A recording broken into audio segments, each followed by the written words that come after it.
제목 가지고 오늘 마가복음 5장 말씀 계속해서 함께 보시도록 하겠습니다. 지난주 말씀 예수님께서 비유를 들으시면서 많은 무리들에게 이야기하셨죠. 삶 가운데 무엇을 맺어야 한다? 열매를 맺어야 한다. 30배, 60배, 100배 열매를 맺어야 한다. 이 예수 그리스도의 비유를 듣고 궁금했던 사람들은 예수님께 찾아와서 물었죠. 예수님, 그 비유가 어떤 의미입니까? 하면서 예수님께서 물으니 예수님께서 설명해 주셨었죠. 설명해 주시면서 예수님께서 뭐라고 하십니까? 삶 가운데 무엇이 있어야지요? 믿음이 있다면 반드시 맺어지는 것이 무엇이다? 그 열매들이다. 그 열매가 어떤 열매였습니까? 여러분, 예수님을 누구로 인정하고요? 메시아로 인정하고요. 어떤 핍박과 박해 가운데서도 예수님을 부인하지 않는 삶의 열매였죠. 그래서 이 세상에 소망을 두지 아니하고 천국에 소망을 두며 이 세상의 욕심에 이끌려 살아가지 않는 그 열매를 예수님께서 맺으라고 하셨었죠.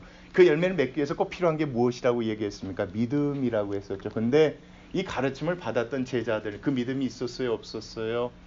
없었죠. 죽음 앞에서 그 믿음 없음이 드러났죠. 배를 타고 가는데 풍랑이 일었어요. 그 가운데서 두려워했죠. 예수님 옆에 계시는데도 말입니다. 근데 예수님께서 그 바다를 잔잔하게 하시고, 그렇죠? 그 믿음에 대해서 확인시켜 주셨던 것이 바로 마가복음 4장의 내용이었습니다. 오늘 마가복음 5장 말씀, 배를 타고 가셔서 일어나는 일들이 마가복음 5장 말씀에 드러나 있습니다. 한번 같이 보시도록 하겠습니다. 자, 예수께서 바다 건너편 거라사인의 지방에 이르러 밤에 배를 타고 이동했어요. 그렇게 멀지 않은 지역이니까 지금 도착했을 때가 밤이라고 생각하시면 됩니다. 정확히 몇 시인지 모르겠지만 밤에 이렇게 도착하게 되는데 그 도착한 지역의 이름이 뭐라고 합니까? 거라사인 지방이라고 합니다. 이 지역은 유대인들이 아니라 누가 모여 사는 지역이냐면 대부분 이방인들이 모여 사는 지역입니다. 여러분, 우리가 성경에 대한 지식, 쪽 성경에서 배웠기 때문에 좀 알고 있잖아요. 유대인들은 이방인들과 마주치려고 하지도 않지 않습니까? 근데 예수님께서 직접 배를 타고 어디를 가세요? 그것도 밤에요. 이 지역으로 가셨습니다. 가신 이유가 이제 드러납니다. 2절 말씀 같이 보시겠습니다. 같이 할게요. 시작. 배에서 나오심에 곧 더러운 귀신 들린 사람이 무덤 사이에서 나와 예수를 만나니라. 예수님께서 배를 타고 도착하셨는데 거기에서 누가 나오냐면 바로 귀신 들린 한 사람이 나옵니다. 어디에서요? 무덤 가운데서 나옵니다. 여러분, 우리는 무덤 하면 한국식의 무덤을 생각하잖아요. 공동묘지 그런 무덤 생각하는데 이 지역은 그렇지 않습니다. 굴을 파서 거기에다 장사를 지내기 때문에 얼마든지 기거하고 머무를 수 있는 그런 형태라고 생각하시면 됩니다. 거기서 살고 있었던 귀신 들린 사람이 나와서요. 3절 말씀 제가 읽겠습니다. 그 사람은 무덤 사이에 거처하는데 이제는 아무도 그를 무엇으로요? 쇠사슬로도 맬 수 없게 되었으니. 그러니까 그 전에는 사람들이 이 사람을 쇠사슬로 메었던 것 같습니다. 자, 이는 그 여러 번 고랑과 쇠사슬에 메었어도 쇠사슬 뭐하고요? 끊고요. 고랑을 깨뜨렸습니다. 고랑은 뭐냐면 이렇게 생각해요. 수갑감, 핸드컵 같은 거라고 생각하시면 돼요. 그러니까 못 움직이도록 동네 사람들이 어때요? 다 채워놨는데 채워넣을 때마다 어떻게 했대요? 초자연적인 힘으로 다 끊어버린 거죠. 그러니까 그 동네 사람들이 누구를 두려워하고 있었던 거예요. 이 사람 두려워하고 있었고 이 사람은 그 사람들한테 어떤 대우를 받고 있었어요? 차별을 받고 있었고 격리당하고 있었다는 걸 알 수가 있습니다. 자, 그리하여 아무도 그를 무어할 힘이 없는지라 힘으로는 제어할 수가 없었어요. 알고 보니까 이 사람이 뭐 들려 있었기 때문에요. 귀신 들려 있었기 때문에 사람이 이 사람을 제어할 수 없었다는 겁니다. 자, 5절 말씀 같이 보시겠습니다. 밤낮 무덤 사이에서나 산에서나 늘 뭘 지릅니까?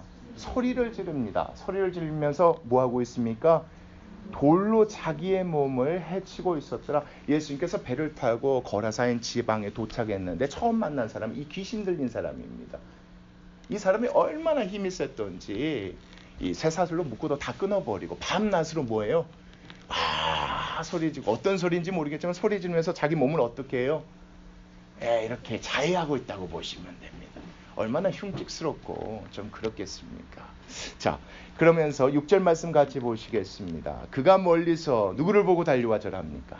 예수님을 보고 달려와서 절합니다. 뭐라고 합니까? 큰 소리로 부르짖어 이르되 지극히 높으신 하나님의 아들 예수여, 나와 당신이 무슨 상관이 있나이까? 원하건대 하나님 앞에 맹세하고 나를 뭐하지 마옵소서, 괴롭히지 마옵소서 하니, 이는 예수께서 이미 그에게 이르시기를 더러운 귀신아 그 사람에게서 나오라 하셨습니다. 달려와서 예수 앞에 절하며 그렇게 외친 이유가 이미 예수님께서 그 귀신에게 뭐라고 명하셨기 때문에 그렇습니까? 거기서 나오라. 그러니까 귀신이 나와서 제발 당신 왜 나를 이렇게 괴롭힙니까? 절 이대로 그냥 내버려 두세요. 이런 얘기를 한다는 겁니다. 자, 한번 같이 보시겠습니다.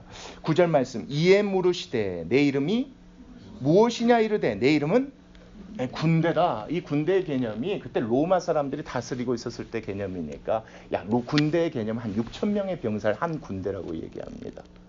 그러니까 이 사람 안에 들어있던 귀신이 우리는 누구다? 군대다. 그 안에 귀신이 얼마나 들어있다는 겁니까? 6천. 여러분 이 말씀 들으면 귀신이 도대체 뭐야? 막 이런 궁금증 갖고 계실 텐데요. 사실 여기에서는 귀신이 무엇인가, 귀신이 어떤 존재인가 이런 이야기하기 위해서 쓰여진 것이 아니니까요. 생각을 조금 잠깐 퍼즈하시고 계속 말씀을 따라가시면 될 것 같습니다. 자, 우리가 많음이다 하고 자기를 그 지방에서 내보내기를 마시기를 뭐하더니 강구합니다. 이 귀신들이 예수님께 뭘 강구하냐면 첫 번째 뭘 강구합니까? 이 지방을 떠나지 않게 해주세요. 않게 해주세요. 그러니까 이 귀신들의 목적은 어디에 있기를 원했던 겁니까? 이 지방에 있기를 원합니다. 이 지방은 어떤 지방입니까? 유대인들이 모여 사는 집이 아니라 누가 모여 사는 지방이요? 이방인들이 모여 사는 집. 하나님을 모르는 자들이 모여 사는 그 지방에 누가 있기를 원하는 겁니까? 이 귀신이 있기를 강구하는, 그 사람의 몸에 있기를 강구하는 것이 아니라 지금 이 지방에 있기를 강구하는 겁니다. 자, 뭐라고 얘기합니까? 그러면서 마침 거기 돼지의 큰 떼가 산 곁에서 먹고 있는지라. 자, 이에 또 귀신들이 뭐합니까? 12절이요. 또 강구해요. 예수님에 대해서 알거든요. 예수님이 내쫓을 걸 알고 있어요. 이 지방을 떠나게 할 것을 알고 있어요. 그래서 또 강구합니다. 두 번째 강구합니다. 뭐라고 합니까? 같이 읽겠습니다. 시작. 우리를 돼지에게로 보내어 들어가게 하소서. 그렇다면 예수님, 우리 이 지방을 떠나지 않게 해줬으면 좋겠는데 그렇지 않다면 저기 있는 돼지 가운데 들어가게 해주세요. 이렇게 얘기합니다. 한번 같이 보시겠습니다. 허락하신대 더러운 귀신들이 나와서 돼지에게로 들어가매 거의 몇 마리나요? 2,000마리 되는 떼가 바다를 향하여 비탈로 내리다라 바다에서 몰사하거든. 여러분 이 사건 한번 생각해 보세요. 왜 귀신이 예수님께서 이런 강구를 했을까요? 이 말씀에서 중요한 건 이겁니다. 귀신이 강구한 내용입니다. 첫 번째, 이 지방을 떠나지 않게 여기에 남고 싶어요.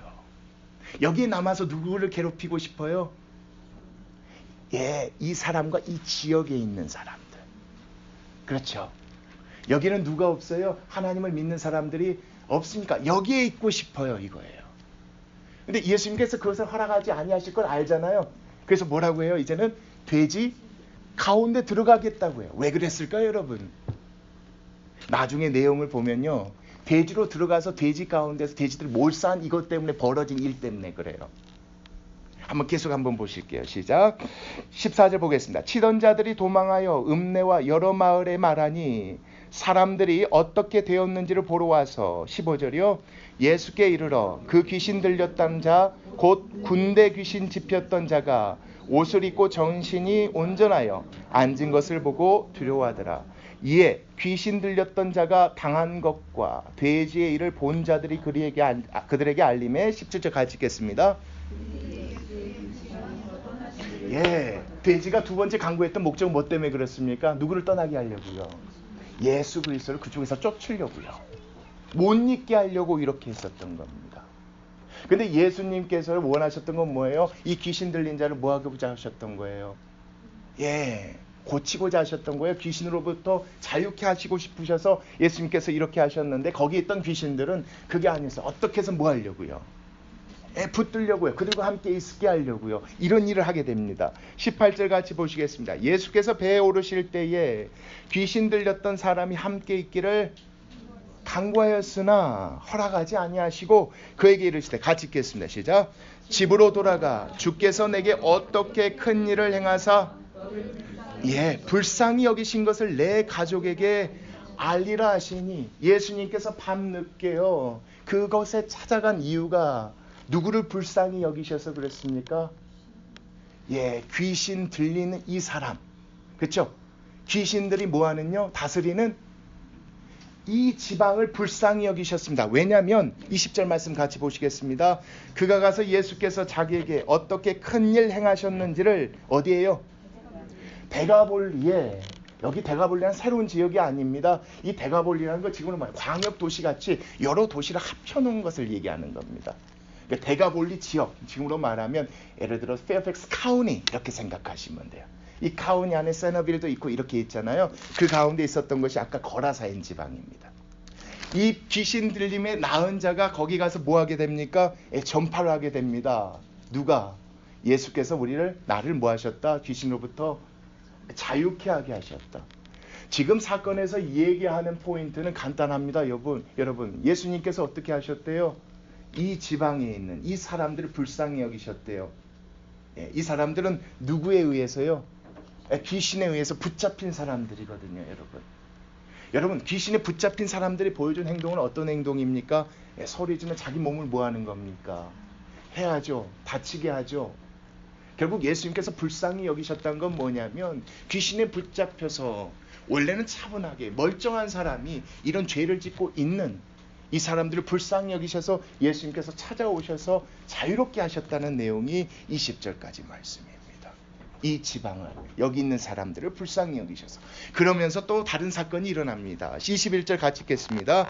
예수께서 배를 타시고 다시 맞은편으로 건너가시니 큰 무리가 그에게로 모이거늘 이에 바닷가에 계시더니 회당장 중에 하나인, 여러분 지금 교회에서 모이지만 그때는 회당에서 모였었죠. 거기에서 일들을 감당하는 한 사람이 있었는데 그 사람 이름이 누굽니까?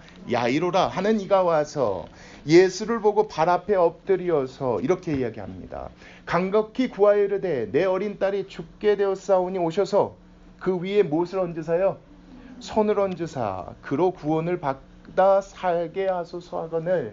자기 딸이 아파요. 어린 딸이 아프니까 예수님께 찾아왔습니다. 24절 같이 보시겠습니다. 이에 그와 함께 가실새 큰 무리가 따라가며 애워싸 밀더라. 그런 상황 가운데서 어떤 일이 벌어지냐면 25절 보시겠습니다. 12해를 혈루증으로 알아온 한 여자가 있습니다. 그 사이에요. 예수님을 따르는 무리 가운데 그런 사람이 있는데, 여러분 혈루증이 뭔지 아시죠? 여자분이거든요. 여자분은 아실 거예요. 여자분 자궁에서 계속 출혈이 있는 겁니다. 이게 멈추지가 않아요. 몇 년 동안요? 12년 동안요. 이걸 지금은 그냥 병이라고 생각할 수 있지만 이때 유대인들의 관점에서 이 병은요 부정하다. 결국 사람과 함께 만나서도 안 되고 접촉해서도 안 되는 병이에요. 만약에 이런 일이 있었을 경우에 모세 율법에 따라서요 결국 어디에도 갈 수가 없게 되어지는 것이거든요. 이 말씀 한번 찾아보시겠습니까? 레위기 15장 말씀 한번 같이 보시겠습니다.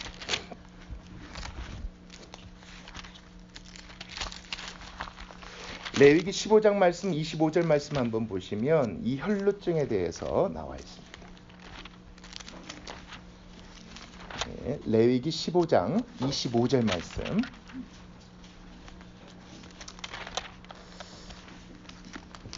자, 제가 한번 읽겠습니다. 25, 26, 27절. 만일 여인의 피에 유출이 그의 불결기가 아닌데도 여러 날이 간다든지 그 유출이 그의 불결기가 지나도 계속되면 그 부정을 유출하는 모든 날 동안 그 불결한 때와 같이 뭐하게 됩니까? 부정하게 됩니다. 피가 나온다는 그 이유 때문에 부정하게 되는데, 그의 유출이 있는 모든 날 동안에 그가 눕는 침상은 그에게 불결한 때의 침상과 같고 그의 앉은 모든 자리도 부정함이 불결한 때의 부정과 같다. 결국 이 피를 흘린 여자가 어디에 앉으면 그 자리가 어떻게 되고요? 부정하게 된다는 얘기입니다. 자, 27절 같이 보겠습니다. 그것들을 만지는 자는 또 다 뭐하게 됩니까? 부정한 즉 그의 옷을 빨고 물로 몸을 씻을 것이며 저녁까지 부정하게 되어지는 이 병을요, 이 여인이 몇 년 동안 갖고 있었습니까? 12년 동안 갖고 있었고요. 예수님의 소식을 듣고요, 예수님을 쫓아가는 상황입니다. 자, 지금 예수님은 누구한테 가고 있습니까? 회당장의 어린 딸을 만나러 고치러 가고 있죠. 그 가운데서 이 사건이 기록되었습니다.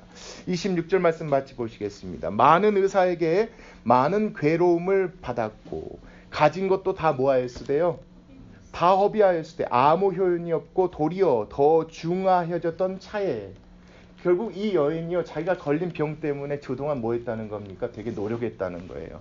의사도 찾아가고 갖가지 이것들 다 해봤는데 결과적으로 뭐예요? 낫지도 않고 돈만 낭비하던 그 차에 27절이요 예수의 소문을 듣고 무리 가운데 끼어 뒤에 들어와서 그의 옷에 손을 댑니까? 그러면 돼요 안 돼요? 아까 말씀 보셨죠? 안 돼요. 이거는 정말 이게 만약에 걸리면 사람들한테 돌 맞아 죽을 정도로 큰 죄거든요.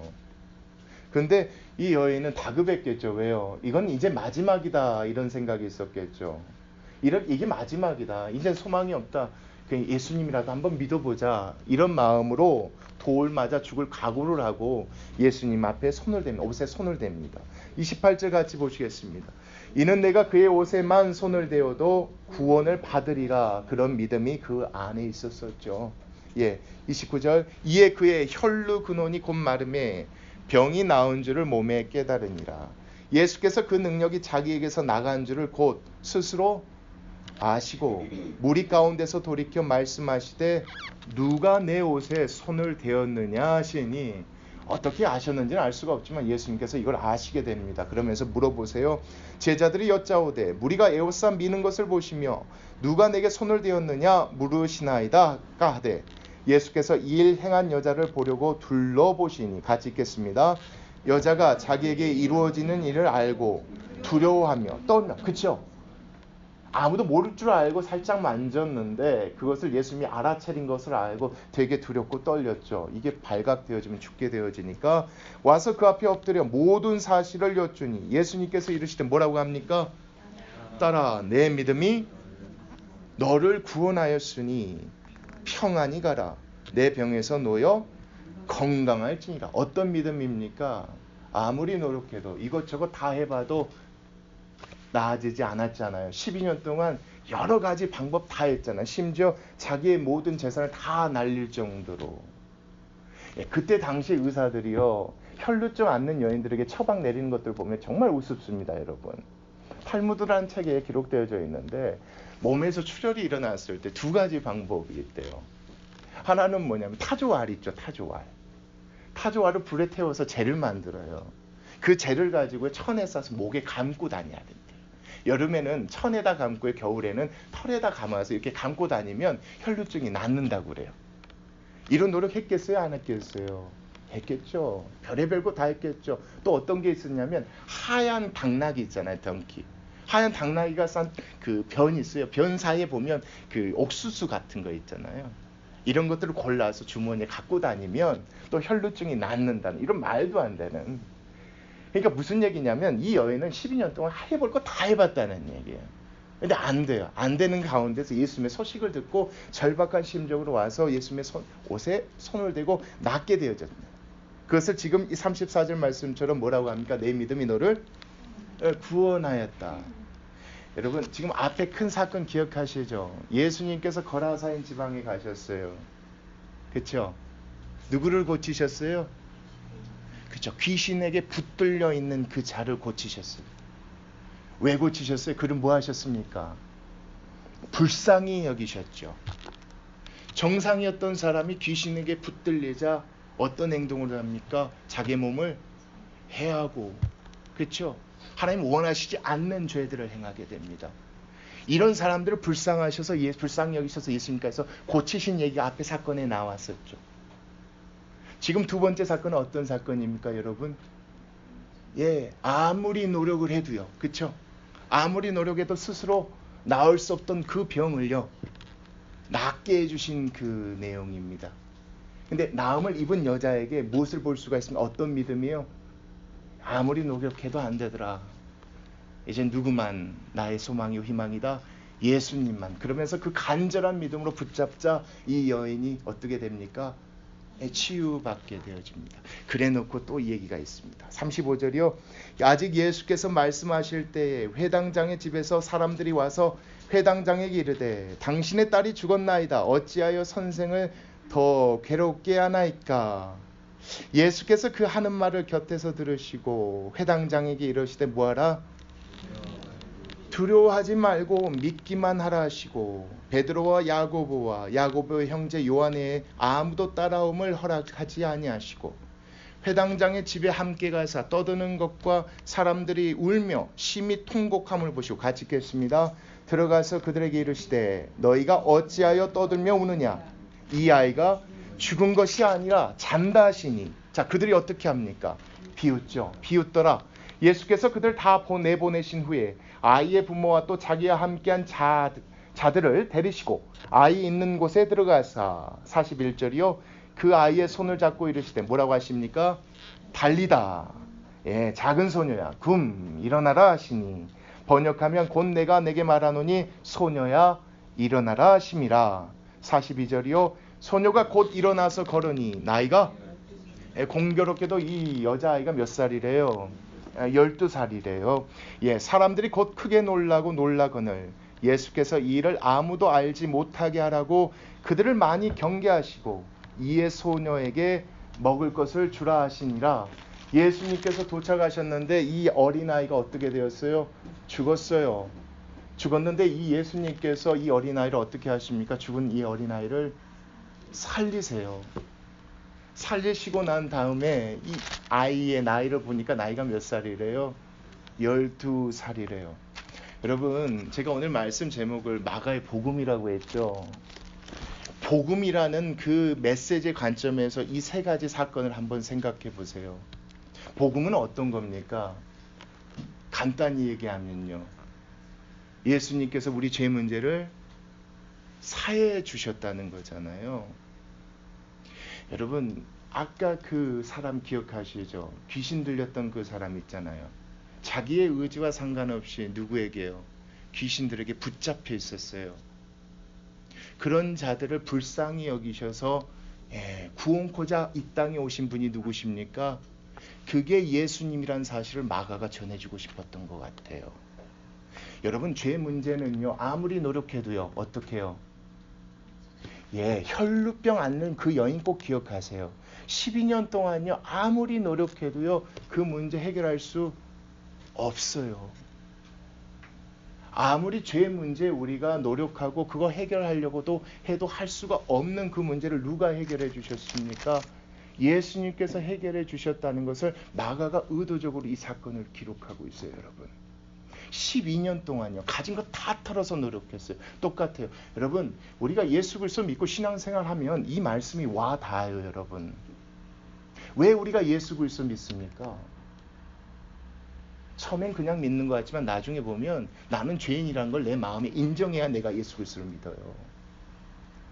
살다 보니까 내가 아무리 착하게 살려고 했고 아무리 올바르게 살려고 해도 내가 그렇게 되지 않더라 하는 사람이 하나님의 말씀이 들리기 시작하거든요. 그렇게 노력을 해요. 나는 이제부터 깨끗하게 살겠다. 이제 나 예수 그리스도 믿었으니까, 이제 침례받고 세례받았으니까 깨끗하게 살겠다고 노력하는데 그대로 돼요, 안 돼요? 되지 않잖아요. 자꾸 죄를 똑같이 반복해서 짓잖아요. 그러면서 뭘 깨닫습니까? 그러기 때문에 예수님께서 우리 죄를 사하여 주셔 이 땅에 그래서 오셨구나. 우리가 마음 먹은 대로 죄를 짓지 않을 수 있다면, 우리가 마음 먹은 대로 착하게 살 수 있다면 사실 예수 그리스도가 왜 필요하겠냐 이거죠. 마가는 그거 전해주고 싶었던 것 같아요. 12년 동안요. 그쵸? 12년 동안 그렇게 힘들게 어렵게 했는데도 낫지 않는 그 병을요, 이젠 마지막이다 하는 심정으로, 그쵸? 내가 돌 맞아 죽더라도 이젠 마지막 만져보고 어떻게 해결해 봐야겠다고 마지막으로 찾아간 그 예수 그리스도 안에서 치움 받았잖아요. 나음 받았잖아요. 여러분, 그러면서 어떤 사건이 있어요? 마지막 사건이요. 죽은 자가 살아났죠. 이게 뭘 의미합니까? 우리 죄의 삭은 뭐가 됩니까? 사망. 우린 죄로 인하여서 이미 죽었습니다. 근데 그 예수 그리스도를 만진 그 자가 나음을 입었듯이, 그쵸? 예수님께서 어떤 능력이 있어요? 죄로 죽은 우리를 달리 살리시는 그 능력이 있음을 이 사건을 통해서 마가가 전해주고 싶으셨던 것 같아요. 어떤 분들은 이 마지막 사건을 부활로 보시기도 하고 그러시는데, 제가 보았을 때는 이건 마가가 예수님이 전하신 복음에 대해서 설명하고 있다고 생각해요. 예수님이 이 땅에 오신 이유는 우리를 불쌍히 여기셨습니다. 우리의 의지와 상관없이 때로는 우리가 죄를 지을 수밖에 없는 타락한 영혼인 것을 주님께서 불쌍히 여기시고 이 땅에 오셔서 자유케 하셨죠. 이 문제를 우리 스스로 해결할 수 없기 때문에, 그렇죠? 혈루병 여인처럼 예수님께 나자와 옷자락이로 잡는 자를 뭐 하십니까? 구원시켜 주시죠. 그래서 우리는 새 생명을 얻게 된 것이 마가가 전해주고 싶었던 복음이라고 생각되어집니다. 여러분, 이 말씀이 우리 안에, 우리 삶 가운데 은혜가, 또 이 마음이 정말 기쁨과 또 눈물이 있으려면 이게 참 그 모순적인 건데요. 우리 삶 가운데 자꾸 우리의 무엇을 발견해야 은혜가 넘칠까요, 여러분? 혈루병 여인의 그 모습, 아무리 노력해도 된다 안 된다? 안 되더라. 아무리 노력해도 안 되더라. 사실 제가 이제 조금 회개하거나 진짜 제가 애들을 좀 이렇게 잘못하면 혼을 안 내야 되는데 혼을 내요. 잘 혼을 내요. 어쩔 때는 정말 혼을 내야 될 때도 냈는데 혼을 안 내야 될 때도 낼 때가 있어요. 그럼 항상 마음이 안 좋아요. 죄송해요. 그래요. 막 하나님 앞에 회개까지 해요. 그러면 안 돼. 자꾸 넘어지고 안 되는 거죠. 그러면서 오늘 말씀 생각하면서 그렇구나. 그래서 나에게도 예수 그리스도가 오늘 또 필요한 거구나. 오늘 또 필요하게 내가 정말 은혜가 있구나. 감사하구나. 여러분, 오늘 말씀이 정말 감사한 것은 우리가 죄인이기 때문에 그래요. 우리가 날마다 죄를 지을 수밖에 없는 우리이기 때문에 예수님께서 이 땅에 오셔서 우리를 만나 주신 것도, 우리가 예수님의 옷자를 잡았을 때 우리가 나음을 입은 것도, 그래서 새 생명을 얻게 된 것도 우리가 죄인이기 때문에 이것이 은혜인 줄 믿습니다. 마가가 전해주고 싶었던 그 은혜가 누구한테 흘러갔습니까, 여러분? 예수님을 통해서 누가 배웠어요? 예수님의 제자들이 그대로 배웠어요. 그래서 어디로 가요? 이방인에게 가죠. 그래서 오늘 마가복음을 받아들이는 그 로마인들도 그 은혜 가운데 있었게 되었던 것입니다. 오늘 말씀 보시면서 꼭 그렇게 생각하셨으면 좋겠어요. 예수님의 그 은혜, 마가가 전한 그 복음이 우리 삶 가운데 항상 충만하기를 간절히 바라고 소망합니다. 아멘. 우리 같이 기도하시겠습니다.